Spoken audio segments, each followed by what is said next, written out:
வணக்கம். இன்றைய தினமலரின் தலைப்புச் செய்திகள். சென்னை உயர்நீதிமன்றத்தில் ஏதோ தவறு நடக்கிறது. கரூர் கூட்ட நெரிசல் வழக்கு சனி குழப்பம். பதில் கேட்டு உச்சநீதிமன்றம் அமர்வு உத்தரவு. பெண்கள் உயர்ந்து நடைபோட உரிமைத் தொகையும் உயரும். வெல்லும் தமிழ் பெண்கள் நிகழ்ச்சியில் முதல்வர் உறுதி. தமிழகத்தில் யானைகள் வழித்தர விவரங்களை நீங்கள் அறிவிக்கிறீர்களா, நாங்கள் அறிவிக்கட்டுமா? அரசுக்கு ஹைகோர்ட் கேள்வி. ரேஷன் ஊழியர்கள் ஆர்ப்பாட்டம்.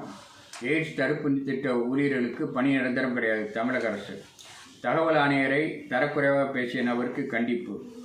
பதிவுத்துறையில் டிசம்பர் 15 கூடுதல் டோக்கன். 1,00,000 நெருங்குகிறது தங்கம் விலை. ஒரே நாளில் சவரனுக்கு ரூபாய் 2,560 உயர்ந்தது. முதல் முறையாக டிஜிட்டல் முறையில் 2027 மக்கள் தொகை கணக்கெடுப்பு. நீதிபதிகளை அச்சுறுத்துவது திமுக அல்ல, ரகுபதி. காலி பாட்டில்களை திரும்பப் பெறும் திட்டம். கூடுதல் பணியாளர்களை நியமிக்காது ஏன்? டாஸ்மாகிற்கு சென்னை ஹைகோர்ட் கேள்வி. நாய்களுக்கு மைக்ரோசிப் கொள்முதல். டெண்டர் நடைமுறைகளை தொடர தடை. ரஷ்ய அதிபர் ஆலோசனை நடத்திய அறைக்குள் அத்துமீறி நுழைந்த பாகிஸ்தான் பிரதமர். புதிதாக 16.9 லட்சம் பேர் சேர்ப்பு.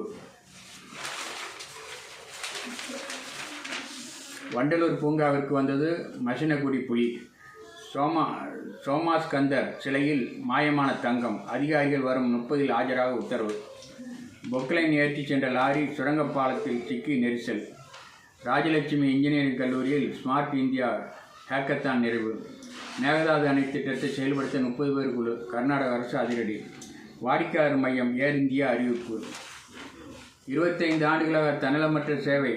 கிளிகளின் காவலன் சேகர் காலமானார். 4வது நாளாக லாரிகள் ஸ்ட்ரைக். துறைமுக வர்த்தகம் பாதிப்பு.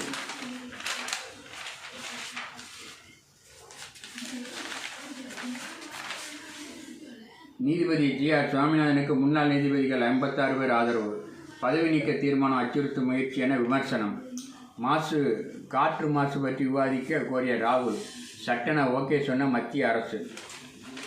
நடிகை பாலியல் பலாத்கார வழக்கு. குற்றவாளிகளுக்கு 20 ஆண்டுகள் சிறை. விரும்பிய இடத்தில் தேர்வு மையம். மாற்றுத்திறனாளிகளுக்கு UPSC உறுதி. முஸ்லிம்கள் எனக்கு ஓட்டளிக்க மாட்டார்கள். ஹிமந்த் பிஸ்வா சர்மா அஸ்ஸாம் முதலமைச்சர். சீனர்களுக்கான வர்த்தக விசா விரைவுபடுத்த அரசு முடிவு. 1000 ஆண்டு கோவிலை பாதுகாக்க வலியுறுத்தல்.